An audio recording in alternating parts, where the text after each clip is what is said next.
Hi guys, এইখনে হৈছে জীয়া ঢল, যাৰ ঢলেই জীয়া।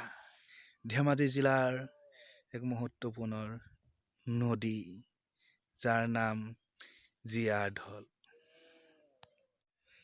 হাই গাইস, মই উপস্থিত আছো জীয়া ঢল নদীৰ পাৰত, ধেমাজি জিলাৰ জীয়া ঢল নদীৰ পাৰত। দেখিছেনে আপোনালোকে ইয়াৰ পৰিৱেশটো?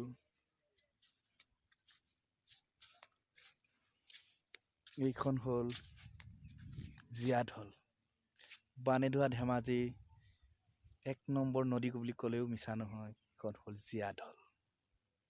ইয়াতে কতৰ আৱেগ অনুভূতি বিলীন হৈ গৈছে, কোনেনো ক'ব। এতিয়া মই পানীৰ মাজত জীয়া ঢলৰ পানীৰ মাজত। এতিয়া পানী নিচেই কম তাকৰ। বাৰিষা হোৱাৰ লগে লগে ঢৌ সৃষ্টি হয়, মহাপ্ৰলয় সৃষ্টি হয়।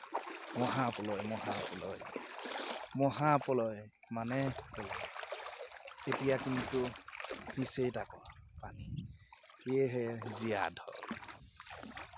এই নদীৰ বুকুতেই কিমান ৰাইজৰ আৱেগ, সপোন, স্মৃতি জড়িত হৈ আছে। কাৰ কিমান হেৰুৱাইছে, কাৰ কিমান ভাঙিছে, কোনে ক'ব। দুখ বেদনা বহুত।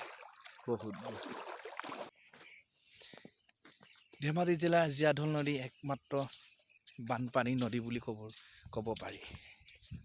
তথাপিতো নদী ধেমাজি জিলাৰ এখন আইখৰ নদী। নদীখন যদি নাথাকে, ধেমাজি জিলা মৰুভূমি প্ৰায় পৰিণত হ'ব।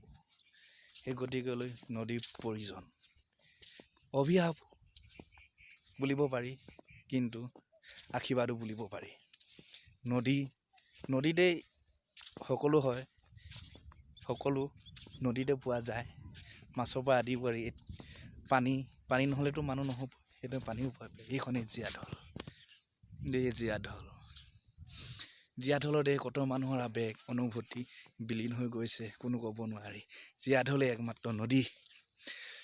জীয়া ঢল মানেই যৌৱন, আৱেগ, ল'ৰালিকাল সকলো ইয়াতে